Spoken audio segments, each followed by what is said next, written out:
Hello mọi người, hôm nay mình đi Côn Đảo và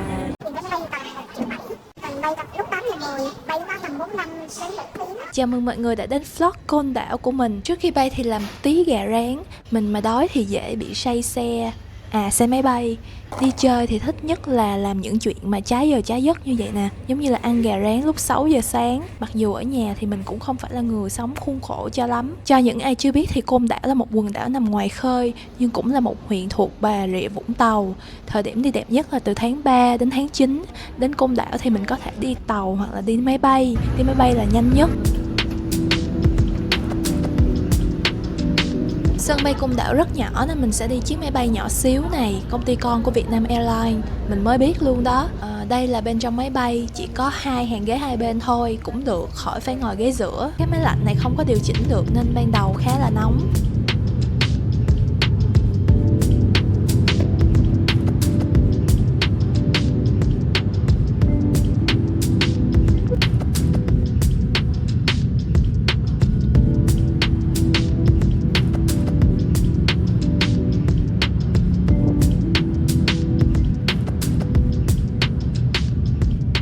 Cảm giác đầu tiên của mình khi mà nhìn ra ô cửa máy bay khi máy bay hạ cánh ở sân bay Cỏ Ống là giống như mình đang trong một cái bộ phim hay một cái game sinh tồn, giống như là Hunger Game ấy, được gửi ra đảo để chiến đấu và tìm cách sống sót. Nó rất là biệt lập và hùng vĩ luôn. Bởi vậy thì hồi chiến tranh thì người ta mới dắt tù binh ra đây để không phải trốn thoát, và mình nghĩ cũng vì vậy mà Côn Đảo hiện tại khá là an toàn. Ai cũng để xe ngoài đường hết, không có khóa cổ và không có sợ bị mất. Hoặc là ở đây là đất linh thiêng nên mọi người sống cũng hiền lành và dễ thương. Sân bay Côn Đảo phải nói là tí hon. Mình thấy có một cái băng chuyền hành lý vậy thôi. Bây giờ bắt taxi về. Ở sân bay về khách sạn của mình ở trung tâm là 300.000. Chú tài xế nói ngày đầu tiên mình đến Côn Đảo mà gặp mưa đầu mùa như vậy thì sẽ rất là may mắn và thuận lợi trong công việc làm ăn. Không biết đúng không, chứ lúc ngồi edit thì mình chưa có thấy gì hết. Đi cúng luôn về khách sạn. Ngày đầu tiên theo lịch trình của mình là sẽ đi tham quan các di tích và nghĩa trang. Còn qua ngày 2, ngày 3 thì mình mới đi các địa điểm thiên nhiên.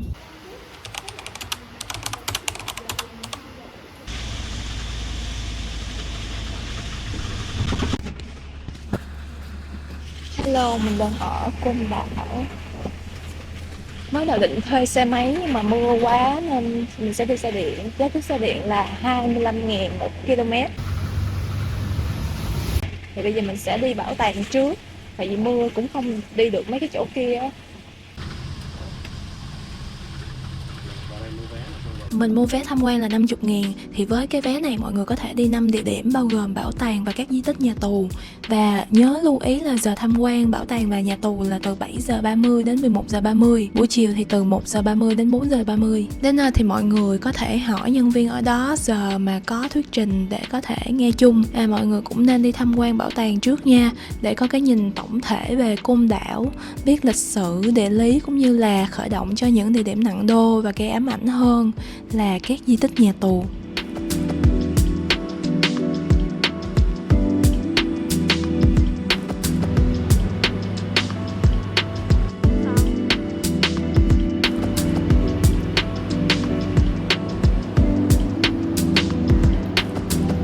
Đã hết giờ tham quan rồi nên mình đi ăn trưa và sẽ tiếp tục tham quan các địa điểm còn lại lúc 1 giờ 30. Có rất nhiều quán cơm niêu phục vụ vị ba miền nên mọi người có thể chọn cho hợp khẩu vị ha.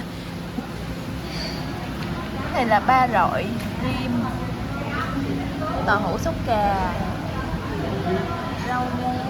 Đồ ăn ở đây thì mình thấy khá đậm đà nhưng mà hơi nhiều dầu một chút. Mọi người có thể dặn làm ít dầu mỡ hơn nếu mà không thích. Mình mới ăn trưa xong, bây giờ đi bộ về khách sạn. Cái quán cách khách sạn tầm 1,8 cây, đi cho tiêu cơm. Cho nãy giờ đi bộ thấy đường xá ở Côn Đảo nó đẹp đẹp thơ thơ sao á. Nó nhìn mình giống như sắp đỡ con.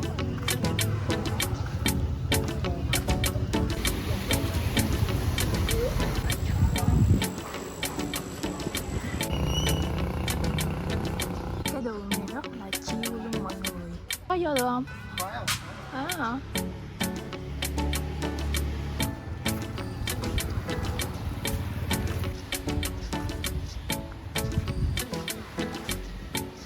Đây thì tới đây thì mình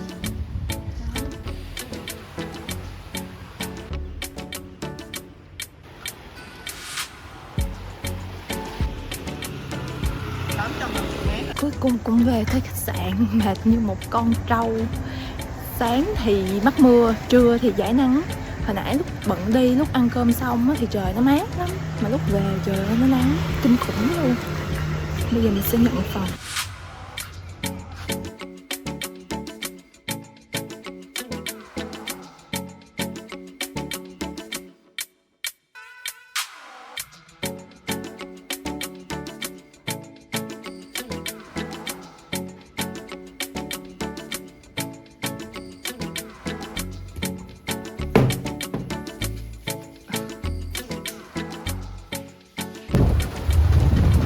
Còn Nghĩa Trang là nếu mưa vậy là chắc chắn đi không được.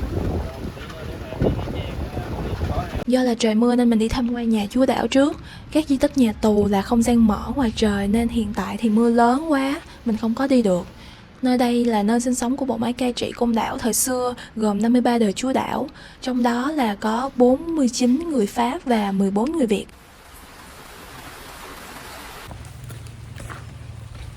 Em đi trong mưa. Lâu rồi đi du lịch mới mắc mưa vậy á. Mà mấy cái điểm tham quan, nhà tù này nọ ở gần nhau nên mình phải đi bộ. May là mưa lâm râm thôi. Cái giấy đẹp quá nè.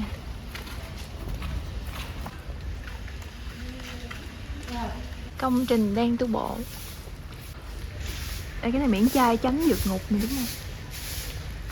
Đúng rồi. Trời. Kiên cố ta. Cái trại giam Phú Hải hiện giờ thì người ta đang kiểu trùng tu lại nên sẽ không có tham quan được. Nên bây giờ mình sẽ qua tham quan trại giam Phú Sơn.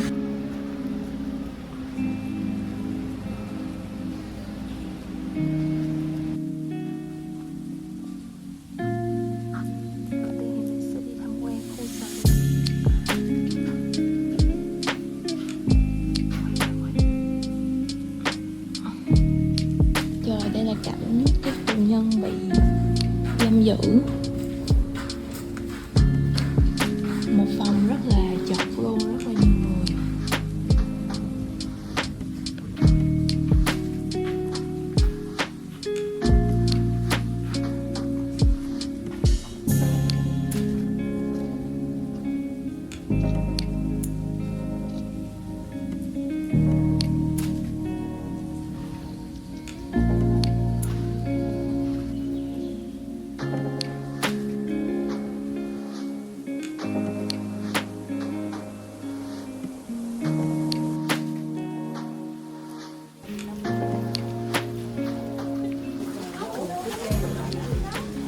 Đoàn như của Mỹ sau này đoàn đã tận mắt chứng kiến có khoảng gần 500 tù nhân bị giam cầm ở đây. Trong đó có những phụ nữ, trẻ em, những sinh viên học sinh còn rất trẻ, có những nhà sư. Và một hình ảnh rất xúc động đặt vào mắt có đoàn đó là một cụ già gần 60 tuổi, cụ có hai mắt đang mở to ra bên trong một cặp. Xe bệnh xá lên cũng là nơi được thực hiện chuyên tròn để năng dùng dụ dỗ người tù tham gia ly khai tố trọng thôi, chứ không phải là chuyên môn hết ạ. Sau khi đi hết 5 địa điểm trong vé thì mình đến viếng miếu bà Phi Yến. Miếu này mang kiến trúc truyền thống của chùa Việt Nam và được xây dựng theo hình chữ nhất, tượng trưng cho lòng trung thành của bà với người dân và đất nước. Địa điểm cuối cùng trong ngày hôm nay là Nghĩa trang Hàng Dương, nơi chôn cất rất là nhiều chiến sĩ và cô Võ Thị Sáu. Mình chỉ mua hoa đến viếng thôi và quay sơ ở ngoài, do ở trong sẽ không được quay. Đến nơi sẽ có xe đẩy cho những ai mang đồ cúng nhiều, mọi người không lo xách nặng nha. Nhưng mà trong đoạn ngắn đi đến mộ thì mọi người phải để xe đẩy ở ngoài. Buổi tối mình xem review trên Top Top thì thấy quán này, không gian quán rất là thoáng và yên tĩnh. Quán nằm ở góc đường Lê Thanh Nghị và Nguyễn Văn Linh. Nghe nói đầu bếp mở quán này từng nấu ăn cho nhà hàng 4 sao hay là 5 sao gì đó. Nhưng là Hoành Thánh Chiên. Này nó đựng trong một cái vỏ ốc rất là dễ thương. Nóng không nè? Nóng.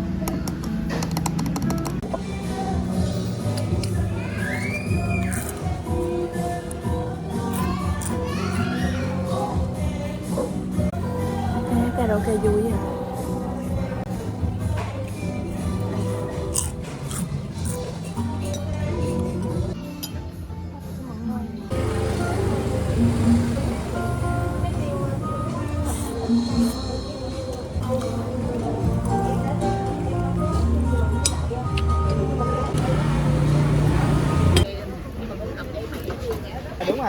cái nào đó mình chọn. Màu khác nhau, cái vị nó có khác không? Khác nhau. Cái này vị gì? Vị lá cẩm. Con này. Lá dứa. Con này vị thường. Vị thường. Này hai này hơi ngọt hả? Không có cái nào ngọt hết. Cái này vị lá dứa, lá cẩm, Dứa vị nó thường. hơn. Ăn vị nào? Cái này lá cẩm.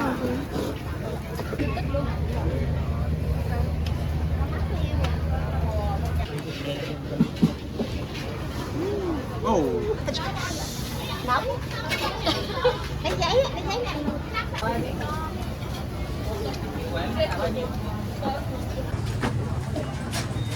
Này sao ta? Sáng ra hả? Trong đây có chà bông nữa hả? Ê nhìn ngon nha.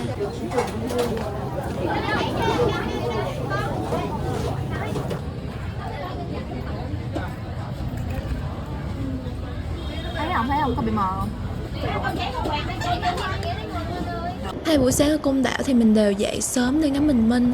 Mình chạy ở cung đường Bãi Nhét. Địa điểm đầu tiên mà mình muốn đến là mũi Cá Mập. Trên bản đồ thì đây là mũi Cá Mập, chỗ ngắm bình minh nổi tiếng, nhưng mình thấy hơi kỳ. Nó bị cây cỏ che rồi nên mình chạy tiếp ra Bãi Nhét.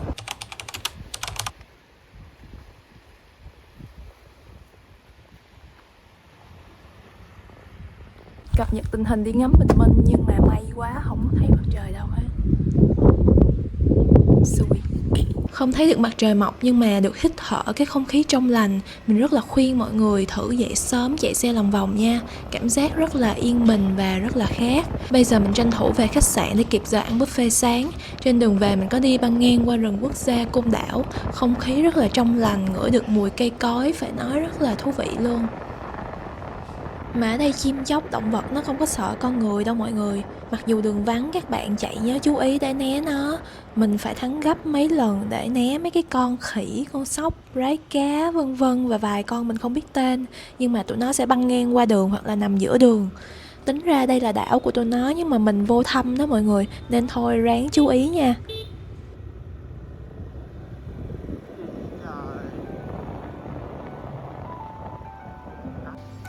Just a rainy Monday, sitting at our table. 2 cups and an empty chair. You'll be gone till Sunday, everything's unstable. I was unprepared. The colors don't look quite the same. The wind keeps whispering your name. The world looks different, then it's you to blame. Oh, yeah. So I count the minutes, I count the days, I count the stars and all the ways I feel your touch when you'll be back to stay.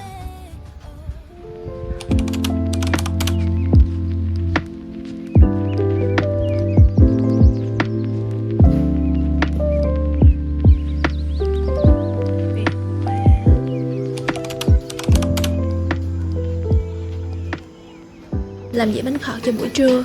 Quán này nằm gần miếu bà Phi Yến, có thể tham quan xong rồi ăn luôn. Do ngày đầu mình đến đó lúc qua bữa rồi nên không có ăn.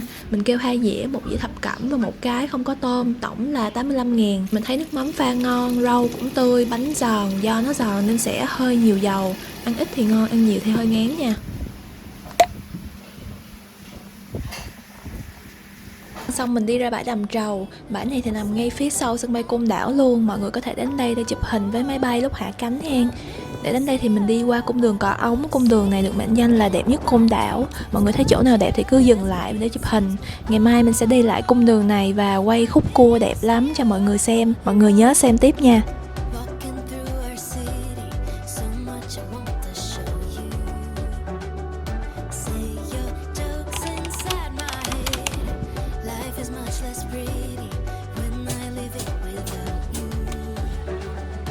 It's like you want to say Đây là cái app nè.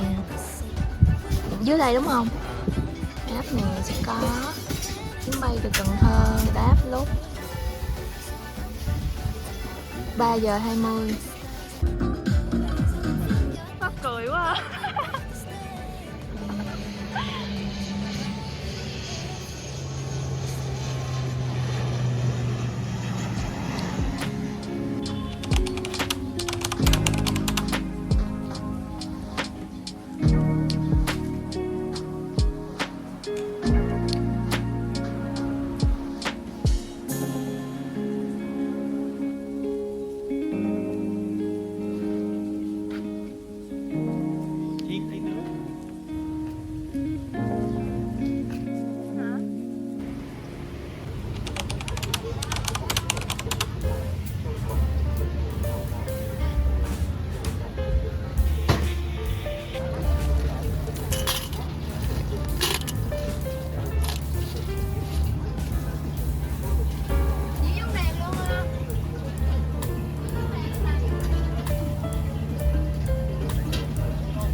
Đây là sáng ngày cuối cùng và mình cũng thức dậy sớm để đi lại bãi đầm trầu. Buổi sáng thấy đẹp và thích hơn nhiều. Chỗ này khá là đẹp nên mình dừng chân một chút xíu.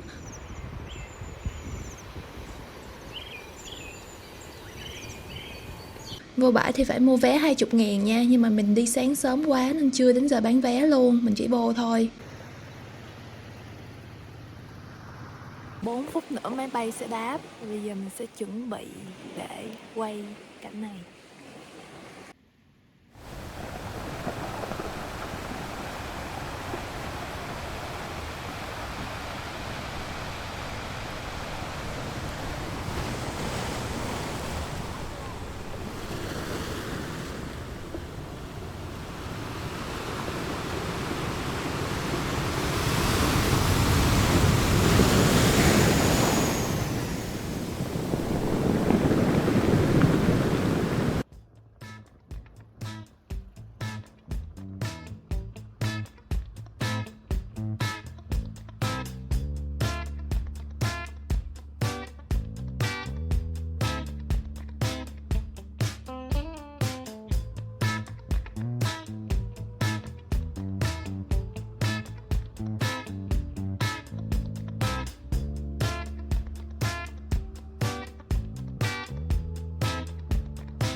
You're feeling out of luck, you feel on your own. Stuck in a rut, baby, call my phone. Hey, time and space, space, we'll find its way. Hey, you can't stay, stay. Hey, you're feeling out of luck, you feel on your own. Stuck in a rut, baby, call my phone. Hey, time and space, space, we'll find its way. Hey, you can't stay, stay. You've been stuck in my head just way too much. See that body move, it makes me fall in love. Sunset drives no destination aside. Your eyes against the sun makes me breathless. Beauty comes out when you call. When you call. Hey, you feeling out of luck, you feel on your own.